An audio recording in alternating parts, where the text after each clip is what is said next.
Evening everyone, it's Nick here. I actually just made a review of the series Hunters, which is an Amazon show that was created by David Weiss, I think it is, and David Whale, and it's a good review. I think it's not bad, but I thought I'd do another one sort of a little bit less formal and a bit more relaxed.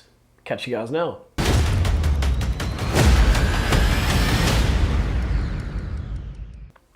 Right, so that's all we've done with. What is the show about? So it's set in the 1970s, basically follows an Avengers group of people who are killing Nazis. Fuck yes! You'd think that couldn't go wrong.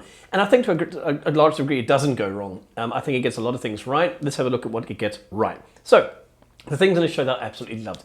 Acting, brilliant. You have Al Pacino in this, so you're pretty much guaranteed that the others who are going to be following are going to be as good. The caliber is going to be as high, and it certainly is. I mean, Logan Lerman is absolutely brilliant in this, so he has issues with that. But he's a sort of mathematician, he remembers things, he's great at breaking puzzles.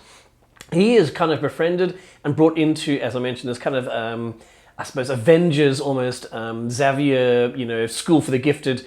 And that is led by Al Pacino's character, who is Mayor Offerman. Now, this show has, as I say, some great acting in it, and you're going to get everything you want from it. There's a long list, so I'll just quickly go through it now. You've got Christian Olivier as Wilhelm Zux, who's the Wolf. He's a Nazi doctor. Brilliant. And this is a show, it's such a weird thing. There's such good acting in this, that when you're watching a Nazi being a Nazi, you're like, I fucking love this.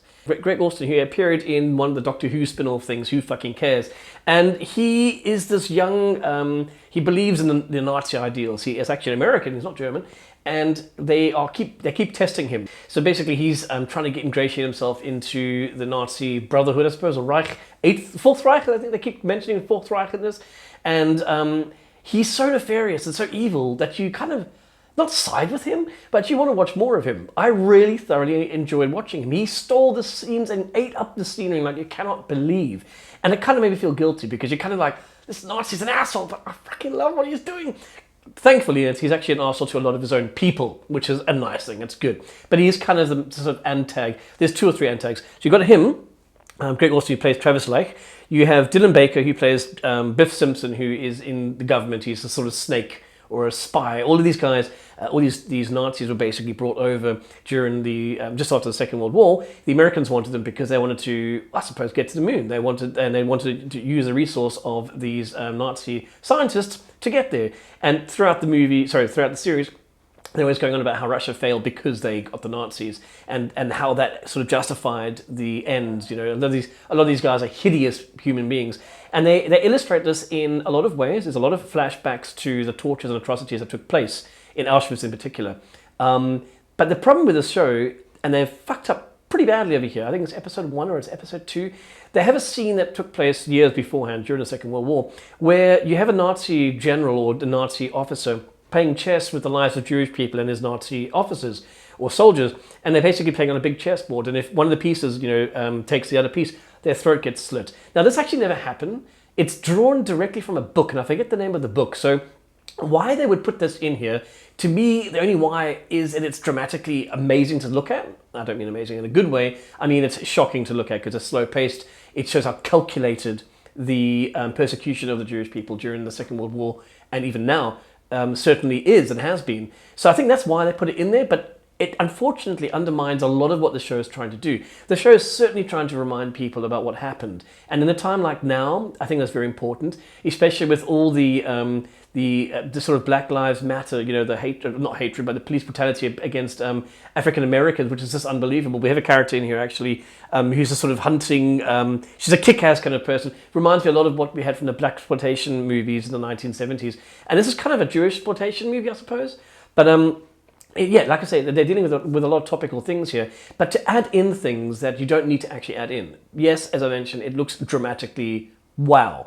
But there's so much shit that happened, and they do touch on a lot of that during the Second World War. You don't need to add that in, because what it does inversely is make a lot of the deniers out there, people who still blanketly believe that this never happened, this atrocity of millions of Jews being murdered and massacred didn't happen because, flat earthers and whatever.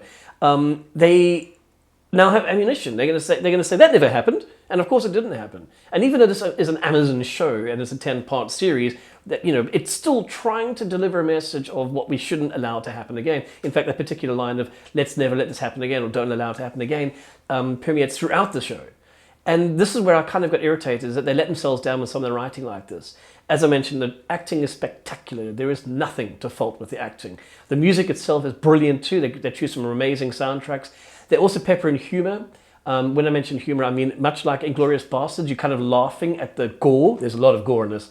A lot of gore in this.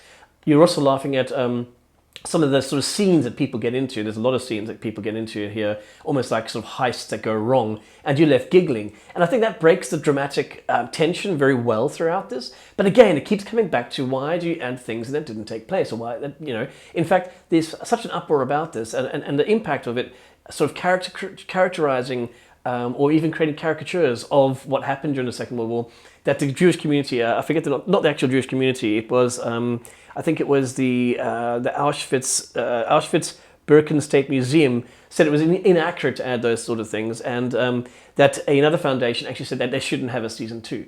Now, I can understand completely. I'm not Jewish, but I can understand that if you are from, if you're a great-grandkid of somebody, parents who, and grandparents, of course, that were killed like this, you don't want misrepresentations like that. You do not need that in a world that doesn't fucking believe in any of this stuff, no matter what the historical record. Fake news, man!